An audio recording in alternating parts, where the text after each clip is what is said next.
تو کہنے لگا پیر صاحب حال تو ہوگا نا؟ میں نے کہا بالکل ہے، ہمیں ہمارے دین نے دعا سکھائی ہے، جو کسی سے نہیں کہہ سکتے وہ اپنے رب سے کہہ دو، اللہ کے حضور عرض کر دو، کشکول طلب دراز کر کے کہہ دو مالک یہاں پریشان ہوں، وہ بڑا کریم ہے، عطا بھی کرے گا اور پردہ پوشی بھی فرمائے گا۔ اپنے اللہ کے ساتھ اپنا تعلق مضبوط کریں، اپنی زندگی میں حسن اعمال کا پیدا کریں، اعمال کا، کہانیوں کا نہیں، باتوں کا نہیں، تصویروں کا نہیں، نئی سے نئی پکچر کا نہیں، اعمال کا، اور خوبصورت ترین طریقہ ہو۔ دیکھیں نا، مشکل سے بھی تو نماز پڑھنی ہے نا، سویرے ابا بڑے غصے میں تھے تو پھر مجھے اٹھنا ہی پڑا، تو اس طرح بھی تو پڑھنی ہے۔ تو اگر بندہ ذوق سے اٹھے اور ذرا سونا کر کے وضو کرے اور ذرا صحیح کر کے مصلی بچھائے اور سجدہ کرے تو ذرا ذوق سے کرے، مجھے سوز دے، مجھے ساز دے، مجھے نیم شب کا نیاز دے، دم سجدہ خود کو میں توڑ دوں، مجھے ایسا ذوق نماز دے۔ اس ذوق کے ساتھ آگے بڑھے۔ مقاصد جب بندہ سمجھ جاتا ہے نا، مقاصد، پھر اس کے لیے آسانی ہوتی ہے۔ میں نے عرض کیا تھا زیادہ باتیں نہیں کرنی، مقصود تو ایک پیغام دینا ہے۔ اب ہم نے جانے والوں کے لیے کیا کرنا ہے؟ ایک تو یہ کہ اپنا مقصد ٹھیک کرنا ہے کہ جو رخصت ہو گئے اپنے بزرگوں کو نا یاد رکھیں، اصل کام ہے ان کو کھول کے بتائیے۔ سال کے بعد ختم، بڑی اچھی بات ہے، سسماہی ششماہی سیماہی سب ٹھیک ہے، ان کو یاد رکھیں۔ حضور نہ یاد رکھتے تھے، اپنی والدہ کا ذکر کرتے تھے، اپنے والد کی بات کرتے، اپنے دادا کا ذکر کرتے، اپنے جانے سیدہ خدیجہ الکبریٰ رضی اللہ تعالیٰ عنہ وصال کر گئیں تو حضرت عائشہ کہتی ہیں حضور اکثر گھر میں ان کا ذکر کرتے۔ اپنے بزرگوں کو یاد رکھیں، ان کا ذکر کریں، ان کو نا، والد کے لیے نا والد ہونا شرط ہے، پی ایچ ڈی ہونا شرط نہیں۔ والد کے لیے والد ہونا شرط ہے، مفتی ہونا شرط۔ والد ان پڑھ بھی ہو تو بچے کو سمجھانے کا سلیقہ سے اللہ اسے عطا کاری دیتا ہے۔ ماں بالکل ان پڑھ بھی ہو تو بچوں کو سمجھانے کا طریقہ اللہ اسے، ان سے سیکھیں۔ میرے والدہ اور والدہ دونوں اپنا نام نہیں لکھ سکتے تھے، تو میں اپنے دوستوں سے کہتا ہوں مجھے کبھی موقع ملے تو میں کئی جلدوں میں کتاب لکھ سکتا ہوں اپنے ماں باپ، اس لیے کہ وہ جو ہمیں سکھا گئے، جو بتا گئے، وہ انہی کا خاصہ تھا۔ تو اپنے ایک تو جانے والوں کو یاد رکھیں، دوسرا ان کے لیے دعا کریں تو درد سے کریں، سونی کر کے کریں، صحیح کر کے کریں، اکیلے بیٹھ کے کریں۔ دعا کا سب سے زیادہ تعلق آپ کے دل کی آواز کے ساتھ ہوتا ہے، اور جس طرز میں حضور نے ہمیں حدیث سکھائی ہے نا، اس رنگ میں کبھی آپ حدیث کو سیکھیں، سمجھے نا۔ حضور فرماتے ہیں جس طرح دریا میں ڈوبنے والا سہارا تلاش کرتا، دریا میں اسے کتنی کو جلدی ہوتی ہے، ہوتے لگ رہے ہوتے ہیں، وہ اس طرح کا نہیں ہوتا کہ میں عصر کی نماز کے بعد پھر آؤں گا تجھے نکالنے، اس طرح تو نہیں نہ ہوتا۔ دریا میں ڈوبنے والا اس طرح کشتی سہارا تلاش کرتا ہے، حضور فرماتے ہیں اس طرح قبر میں جانے والا دعاؤں کا انتظار کرتا ہے۔ آپ نے دیر کر دی دعا مانگنے میں، ختم دلانے میں دیر کر دی، وہ تو صبح و شام ہمہ وقت دعا۔ ابھی آپ آیتیں سن رہے تھے سورہ ابراہیم کی، اللہ نے نماز میں رکھ دی، ربنا اغفر لی ولوالدی وللمؤمنین یوم یقوم الحساب۔ ایک تو نے یاد رکھیں، خوب دعا کریں، اور دوسرا کوشش کریں کہ وہ جو نیکیاں کرتے تھے وہ نیکیاں بھی جاری رہیں، جن لوگوں سے ان کا اچھا تعلق تھا وہ تعلق بھی قائم رہے۔ یہ بھی کوشش کریں کہ ان کے لیے صدقات و خیرات کریں، اور قیمتی صدقہ دے۔ قیمتی، میں بات ختم کرنے لگا ہوں، بس قیمتی صدقہ دے، قیمتی۔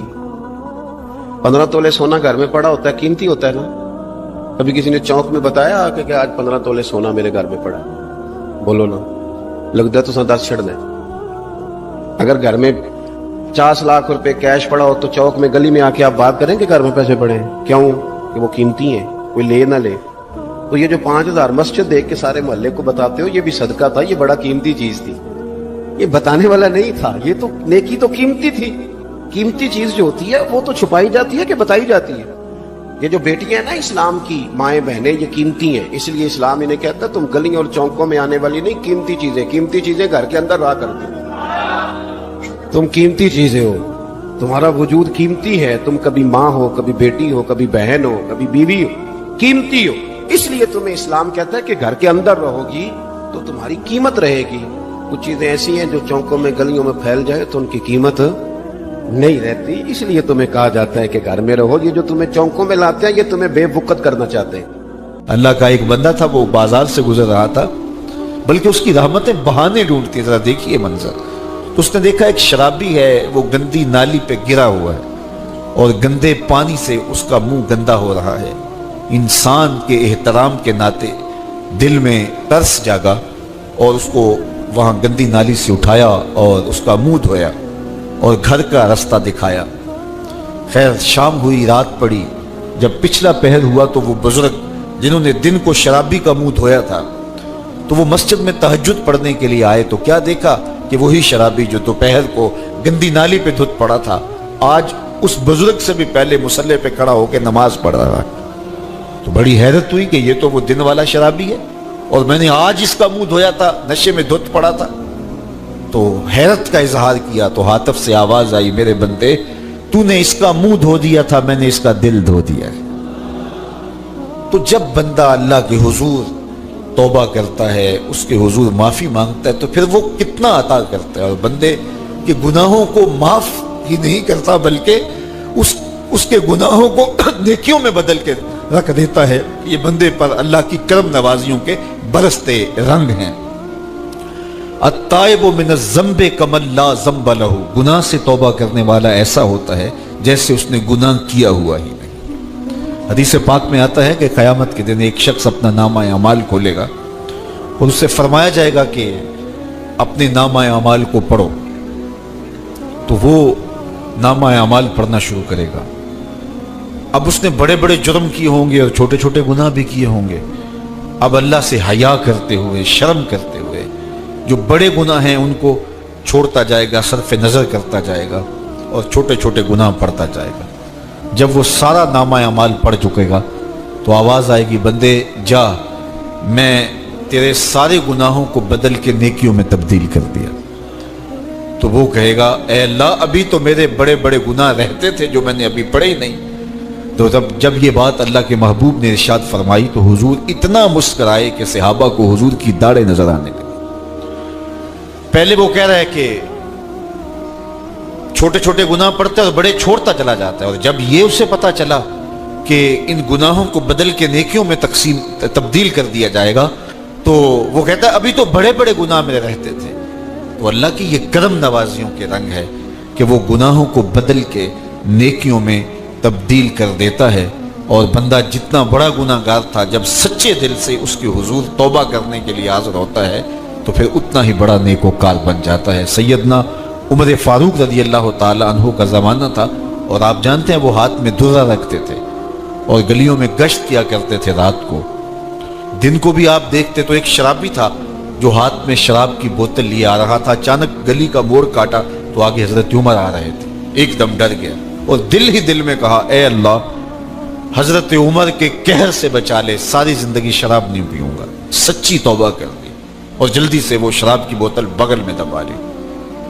اتنے میں حضرت عمر بھی سر پہ پہنچ گئے اور کڑک کے کہا, گرج کے کہا کہ یہ تیرے پاس کیا ہے؟ تو تھی تو شراب. اب ڈرتے ہوئے اس نے کہا, حضور یہ سرکہ ہے. تو حضرت عمر فرمائے, نکالو. اب وہ تھر تھر کانپ رہے اور بغل سے وہ شراب کی بوتل نکالی. جب نکالا تو وہ شراب نہیں تھی, سرکہ بن چکا تھا. تو جو اللہ شراب کو سرکے میں بدل دینے پہ قادر ہے وہ گناہوں کو نیکیوں میں بدل دیتا ہے.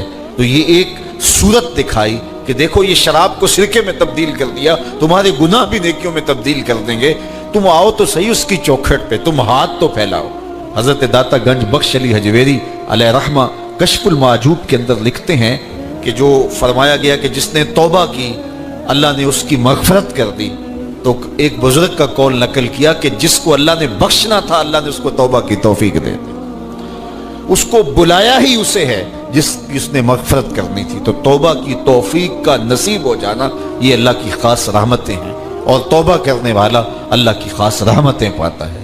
توبہ کرنے والا جب اس کے حضور حاضر ہوتا ہے تو اللہ تعالیٰ اس پہ بہت خوش ہوتا ہے. اللہ کے محبوب علیہ السلام نے باقاعدہ ایک مثال سے یہ حقیقت سمجھائی کہ توبہ کرنے والے کے لیے اللہ کی خوشی کا عالم کیا ہوتا ہے, اللہ کیسے خوش ہوتا ہے توبہ کرنے والے پر.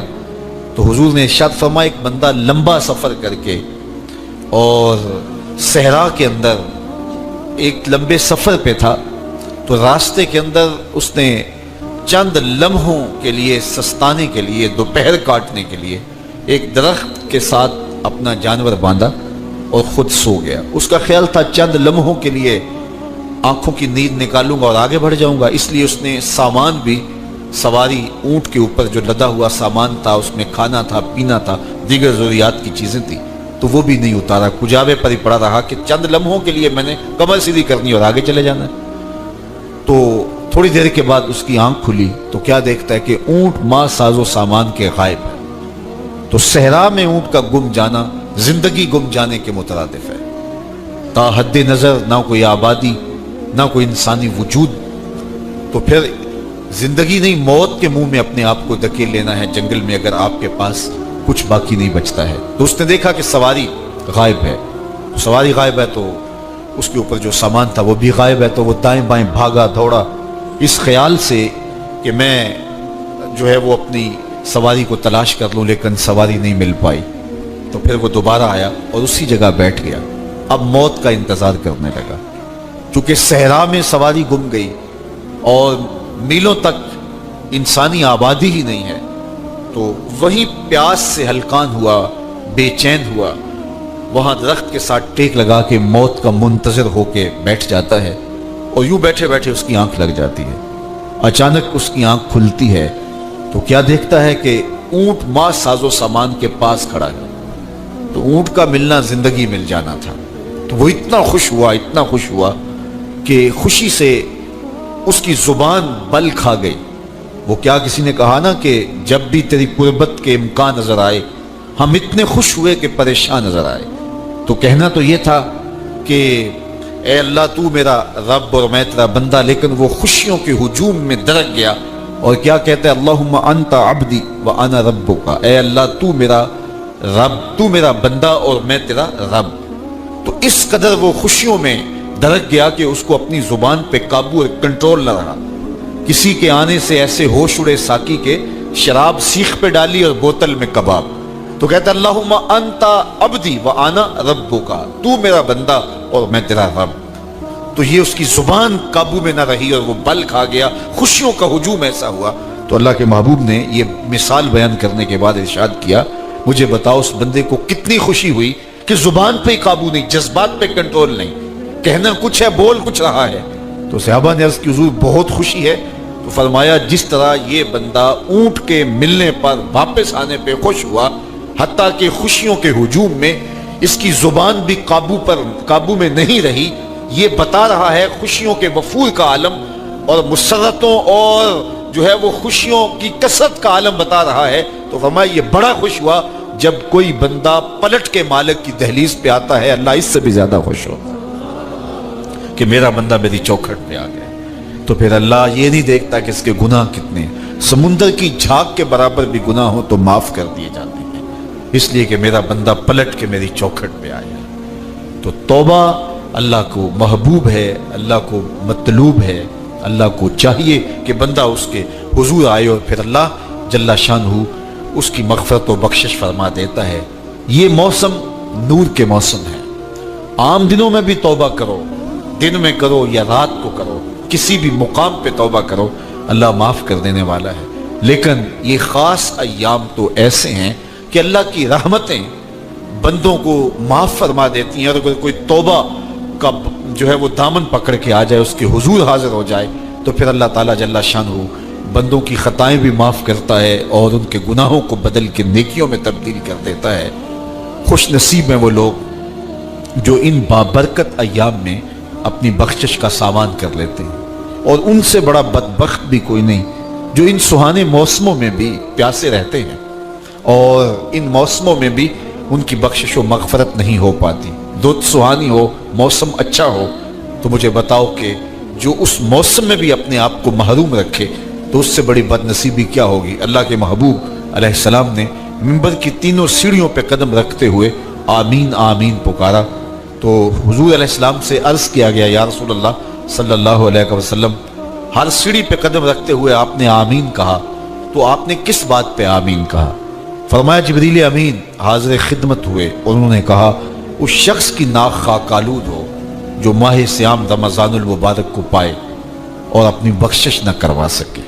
تو تو میں نے اس پہ آمین کہا کہ اتنا مقدس مہینہ نصیب ہو, اتنا سہانا موسم آئے, اور وہ پھر جہاں کھڑا تھا وہی کا وہی کھڑا رہے. میں اور آپ اپنا محاسبہ کر سکتے ہیں. موسم رحمت اور فصل نور رمضان المبارک اپنا آدھا سفر طے کر چکا ہے. یہ مبارک مہینہ آدھا سفر اس کا بھی باقی ہے. تو میں اور آپ ذرا اپنے آپ کو اپنے ضمیر کی عدالت میں کھڑا کر کے اپنے آپ کو دیکھ کر کے دیکھیں, سوچیں کہ ہم نے ان 15 دنوں کے اندر کتنا سفر طے کیا. 29-30 شعبان کو ہم جہاں کھڑے تھے, کیا ہم آج بھی وہیں کھڑے ہیں یا ہمارا کچھ سفر بہتری کا ہوا ہے؟ اور اگر ہم وہیں کے وہیں کھڑے ہیں تو پھر ابھی وقت ہے, ہم بقیہ 15 دنوں میں اللہ کی رضا جوئی کے لیے کوشاں ہو جائیں. ورنہ کتنی بڑی وعید ہے. جبریل دعا کر رہے ہیں اور اس پہ حضور آمین کہہ کے مہر لگا رہے ہیں. اس شخص کی ناک خاکالود ہو جو ماہ سیام کو پائے اور اپنی بخشش نہ کروا سکے. مجھے اور آپ کو پتہ ہے کہ ہم کہاں کھڑے ہیں. بل الانسان علی نفسہ بصیرہ ولو القی معاذیرہ. انسان خود اپنے آپ کو جانتا ہے کہ میں کہاں کھڑا ہوں. وہ اپنے آپ کو خود دیکھتا ہے. ایک تو فیصلہ قیامت کے دن ہوگا, نامہ اعمال تولے جائیں گے اور نامہ اعمال کے تلنے کے بعد پتہ چلے گا نیکیاں کتنی ہیں اور برائیاں کتنی ہیں. لیکن ایک ہم اپنے ضمیر کے اندر ترازو گاڑ کر کے اپنے عمل تول سکتے ہیں اور ہمیں پتہ ہے ہم نے نیکیاں کتنی کی, ہمیں پتہ ہے ہم نے برائیاں کتنی کی. جو نیکیاں کی ان میں اللہ کی رضا کے لیے کتنی کی, لوگوں کے دکھاوے کے لیے کیا کیا, خواہش نفس کے لیے کیا کیا. لوگ اس کو نیکی سمجھتے رہے لیکن ہم تو سمجھتے ہیں وہ نیکی ہے کہ نہیں ہے. اس طرح جو برائیاں کی وہ تو برائیاں ہیں. تو میں اور آپ اپنے ضمیر کی عدالت میں ترازو گاڑ لیں اور اپنے اعمال کو ابھی تول لیں. فرمایا گیا حاسبو قبل ان تحاسبو, قبل اس سے کہ تمہارا حساب کیا جائے تم اپنا حساب پہلے ہی کر لو. تو اپنے اندر کی ستھرائی, اپنے اندر کی پاکیزگی. ایک مفسر نے بڑی خوبصورت خسارے کی بات کی.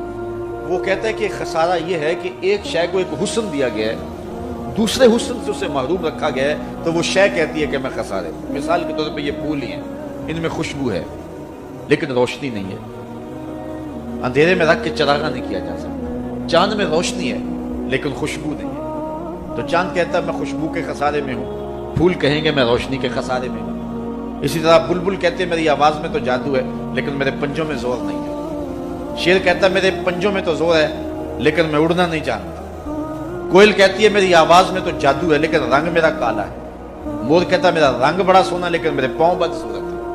ہر شے کسی نہ کسی طرح خسارے میں. انسانوں کو دیکھ لیں, ایک بچے سے پوچھ لیں, وہ کہتا ہے میرے پاس بچپنے کی معصومیت تو ہے تو لیکن میرے پاس جوانی کا زور نہیں ہے. ایک جوان سے پوچھیں, وہ کہتا ہے میرے پاس جوانی کا بانک پن تو ہے لیکن میرے پاس بڑھاپے کے تجربے نہیں.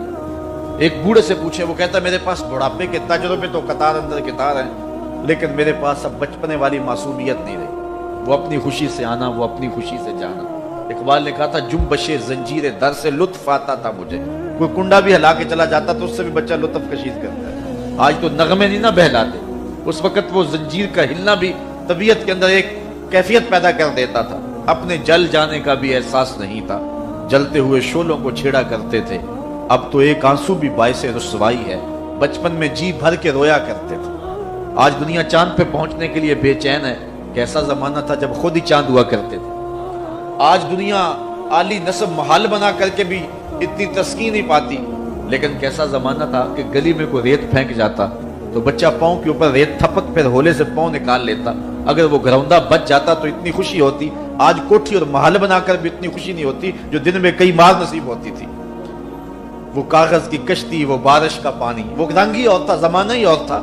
تو وہ کہتا میرے پاس تجربے تو قطاروں میں ہیں لیکن کیا کروں, میرے پاس اب بچپنے کی وہ معصومیت نہیں رہی, لہٰذا میں خسارے. اس طرح ہر شے کسی نہ کسی طرح خسارے. ایک عالم کہتا ہے کہ میرے پاس علم کا نور تو ہے لیکن میرے پاس سحری کے سجدے نہیں ہیں. ایک شب زندہ دار کہتا ہے میرے پاس سحری کے سجدے تو ہیں لیکن میرے پاس علم کا جمال نہیں ہے. ایک خوشگلو شخص کہتا ہے میرے پاس جو ہے وہ گلے کا جمال تو ہے لیکن میرے پاس تحقیق کا وہ جوہر نہیں ہے. اور ایک محقق کہتا ہے میرے پاس تحقیق کے آبگینے اور تحقیق کے جو ہیں وہ میدان میں میرے پاس شاہ سواری تو ہے، لیکن کیا کروں، تحقیق میرے اندر ہی ہے، میرے لہجے کے اندر وہ آواز میں وہ بانکپن نہیں ہے کہ میں اپنی بات کو لوگوں تک اچھے انداز سے پہنچا سکوں۔ تو ہر شے کسی نہ کسی طرح خسارے میں ہے، کسی کو کسی شے کا خسارہ، کسی کو خوشبو ہے روشنی کا خسارہ، کسی کے پاس روشنی ہے خوشبو کا خسارہ، کسی کے پاس علم ہے لیکن اس کو جو ہے وہ آواز کا خسارہ، کسی کے پاس آواز ہے لیکن اس کو علم کا خسارہ، کسی کے پاس بچپن ہے تو بڑھاپے کا خسارہ، بڑھاپا ہے تو بچپنے کا خسارہ۔ ہر شے کسی نہ کسی طرح خسارے میں ہے، لیکن پھر خود ہی کہتا ہے اگر تمہیں شوق ہو کوئی ایسی ذات بھی دیکھے جس میں کوئی خسارہ نہ ہو، حسن کی ساری شوخیاں، جمال کے سارے کرینے اگر ایک پیکر میں دیکھنے کا شوق آ جائے تو کہتا ہے آؤ مدینے کی گلی میں آ جاؤ، رب نے ایک محمد ایسا بنایا ہے جس میں کوئی شے چھوڑی نہیں، سارے حسن اکٹھے کر دیے۔ حسن یوسف دم عیسیٰ ید بیضا داری، ہما دارند آنچ خوباں تو تنہا داری۔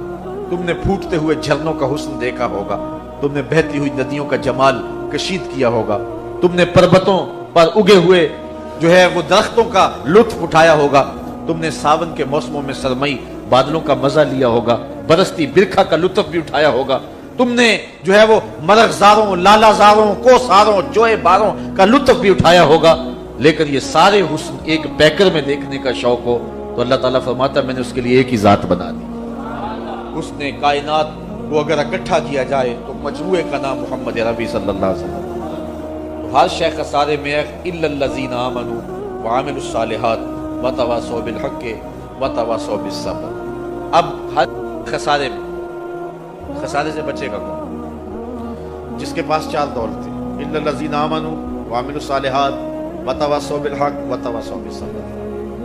پہلی چیز ایمان ہے جس کے پاس، کیونکہ ایمان سب سے بڑی متاع ہے۔ ایک شخص کے پاس دنیا کی ہر دولت موجود ہے، ہر آسودگی موجود ہے، جو خواہش کرتا ہے پوری ہوتی ہے، لیکن اس کے پاس دولت نہیں ہے، وہ کوڑی کا شخص نہیں ہے۔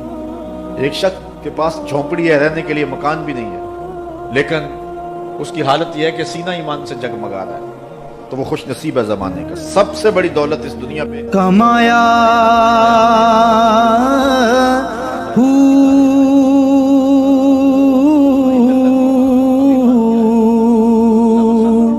نام بھج مسیح تی وڑیا نا تسبا۔ جاننے کو چڑیا بھی جانتے یہ پھول کھلا ہے، لیکن رقص بسمل کے تماشے تو بلبل ہی کرتی ہے۔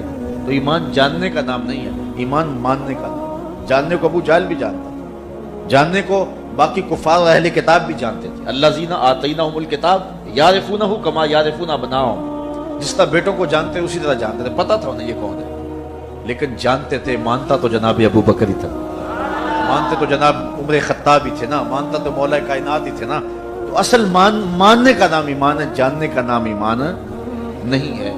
تو اب ایمان کا سادہ مفہوم کیا ہوا کہ حضور کی ذات سے وابستگی کا نام، دل بستگی کا نام ایمان، روحی اور قلبی تعلق اور نسبت کا نام ایمان، حضور سے وابستہ ہو جانے کا نام ایمان۔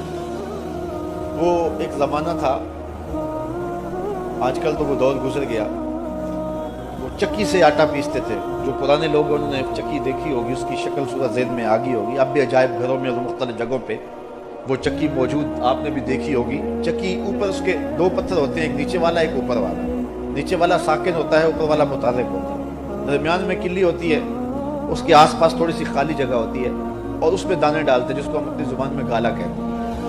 پھر اس کے بعد اس اوپر والے پتھر کو گھماتے ہیں، تو جو دانے اس کلی کے ساتھ لگ کے رہ جاتے ہیں وہ بچ جاتے ہیں، اور جو کلی سے ہٹ جاتے ہیں وہ پس جاتے ہیں۔ اللہ کہتا ہے محبوب قسم تیرے زمانے کے انسان خسارے میں ہے، بچے گا وہی جو تیرے دامن سے لپٹ کے رہے۔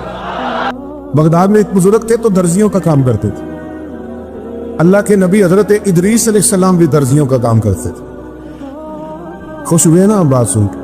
پیشہ کوئی بھی برا نہیں، ایک برا ہے وہ ہے ہاتھ پھیلانا، اس کے علاوہ کوئی پیشہ برا یہ برا نہیں، یہ ہاتھ پھیلانا برا ہے۔ حضرت شیخ محمد بن حسن کہتے ہیں کہ وہ بزرگ جو تھے نا، امام غزالی نے لکھا ہے، وہ درزیوں کا کام کرتے تھے، تو اس زمانے میں نا کھوٹا سکہ بھی کبھی کبھی آ جاتا تھا،